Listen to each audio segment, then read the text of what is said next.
This is Scott the Fix It Guide. Today we're dealing with a Blue Star range that the oven is not heating well, so we're going to be replacing the igniter. We're going to lift up on these latches, so we have to bend these little parts down first. I'm using a standard head screwdriver to help.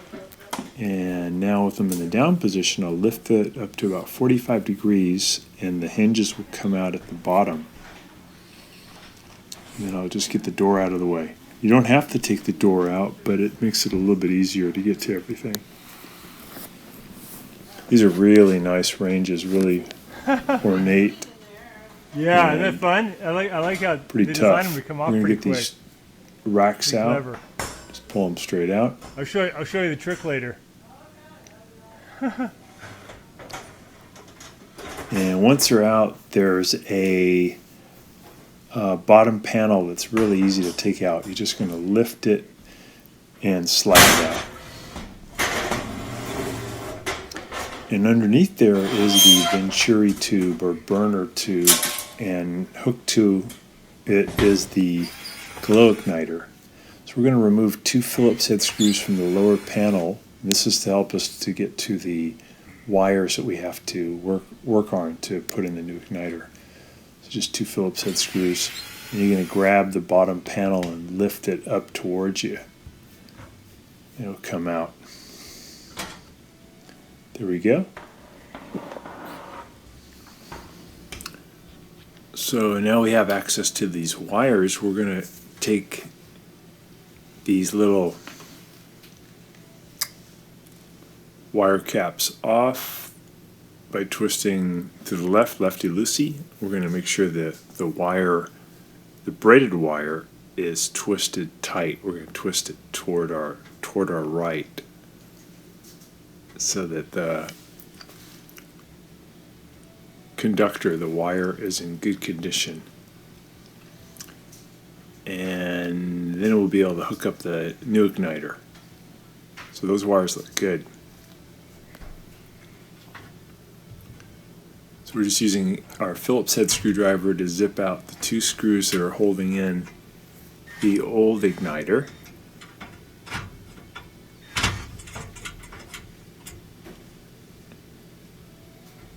Should come out pretty easily. They're in a little bit of an awkward position because there's some sheet metal in the way, but just keep trying, you'll be able to get them out.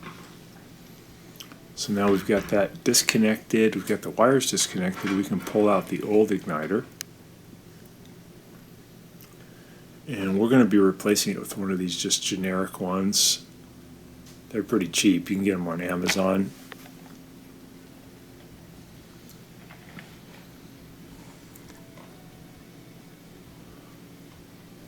They come with 2 new wire nuts. Just going to compare that the mounting bracket is the same, and it is identical. So we're going to feed the wires through the housing, and then we'll get the holes lined up and then put the Phillips head screws back in to hold the new igniter in position. I'm just going to kind of do it by hand at first to get them started, and then I'll zip them in.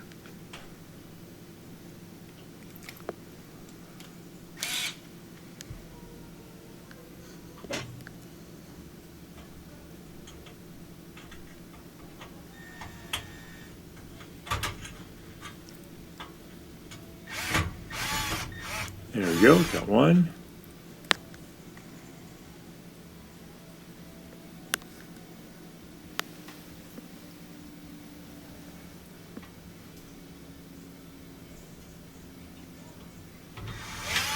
Okay, we got number 2.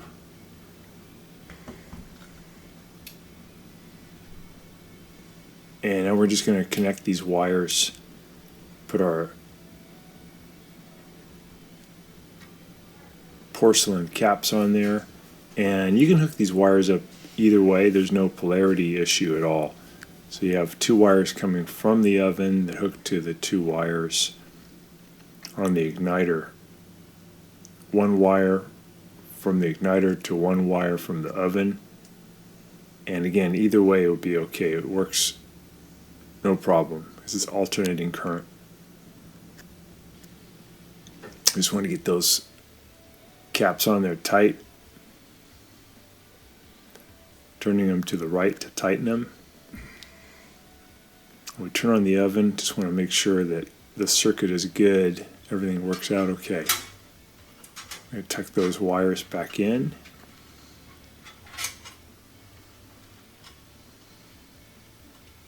So we see it start to glow, that's good.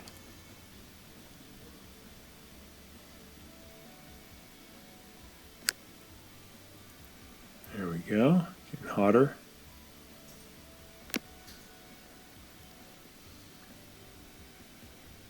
And when it gets hot enough, the safety valve will let the gas flow in through the venturi and it'll light up.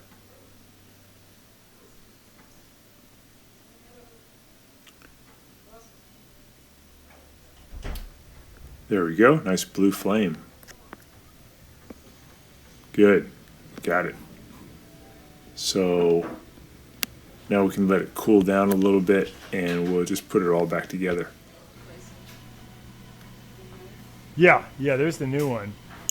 So a blue flame Yeah, tells you lights- that lights fast it's and mainly smooth, pretty correct. complete combustion. The little yellow tinges Yeah, all things we want. is where you're getting incomplete combustion. Okay. But it's a pretty good, robust yellow flame. So we got all the pieces back, tested it, it's working great.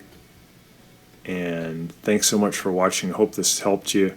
And please subscribe when you get a chance.